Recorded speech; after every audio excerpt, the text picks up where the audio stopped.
आ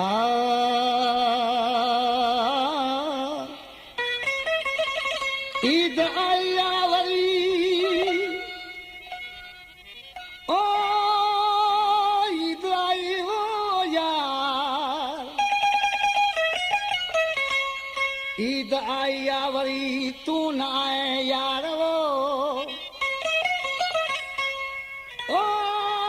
अचल तू सार पर अजीब पंहिंजे अकबर जी दोस्तों आज के चार जी माबू विछड़ी वो ईद आई तो ईद जो वॾो ॾींहुं हूंदो आहे दोस्त देसी परदेसी पाण में मिली जुली हलंदा आहिनि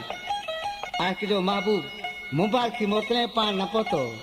ॾिसी पांधी खान कोसा शहर नंगर वारा आज कीअं पियो पंहिंजे महबूब खे चवे ईद मुबारक मुडम कई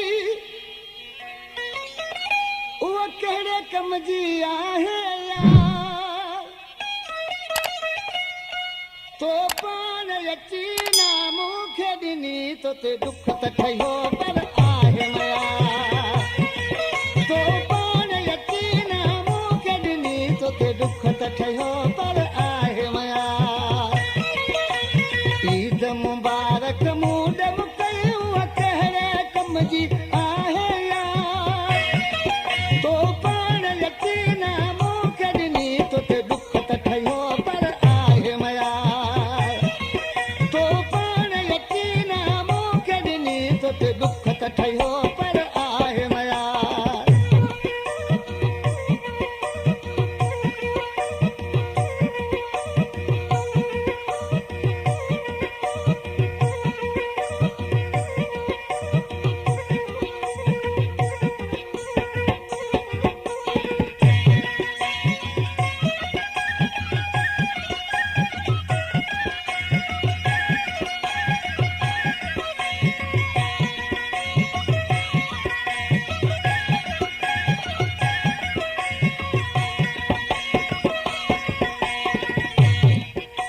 इसी मिसल में पंहिंजे दोस्त खे चइजो यार यारनि सां मिलनि पिया ॻोल्हऊं अकेलो आहियां मिठा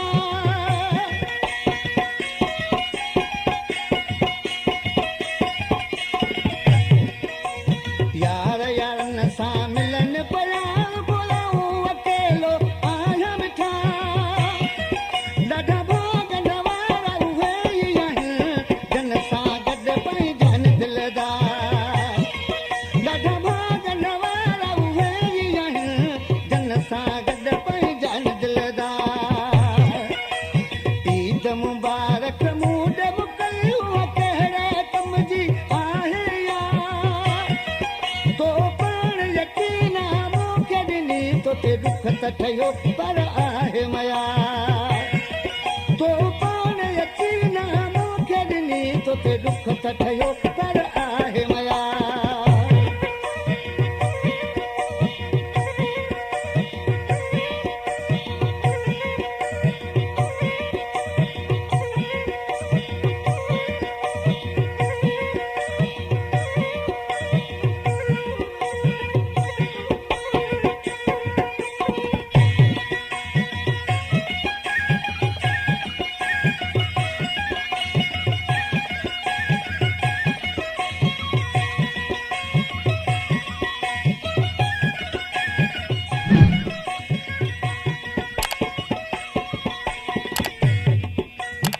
मिसल में ॾिसी जीदा खान छा पिया चवे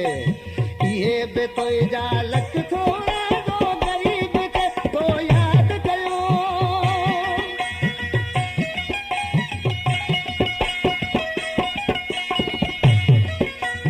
इहे बि तुंहिंजा लख थोरा जो ग़रीब खे तो यादि कयो ऐं भाया तो अहसान वॾा तो सुहिना लधी आहे मुंहिंजी सां ऐं तो भाया अहसान वॾा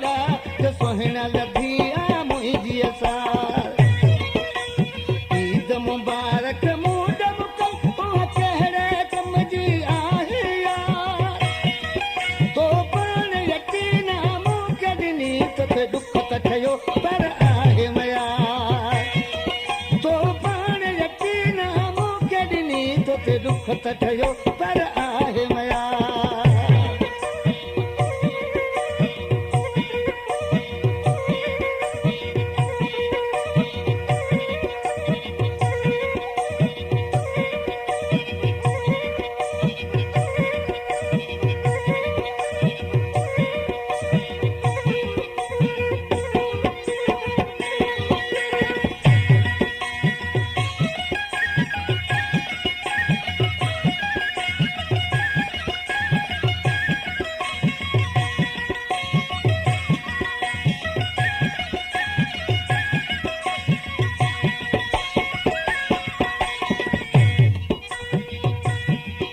ईद मिठी त विञाई तो हुन ईद ते अचगा छा सम्झे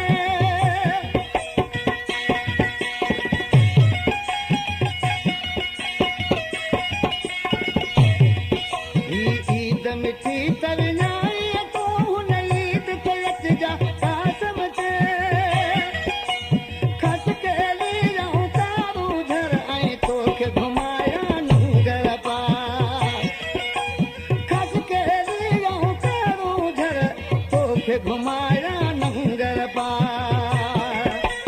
ईद मुबारक मूड मुकलियूं चेहरे समझी आहे या तो पाण यकीना मूंखे ॾिनी तोखे दुख त ठहियो पर आहे मया तो पाण यकीना मूंखे ॾिनी तोखे दुख त ठहियो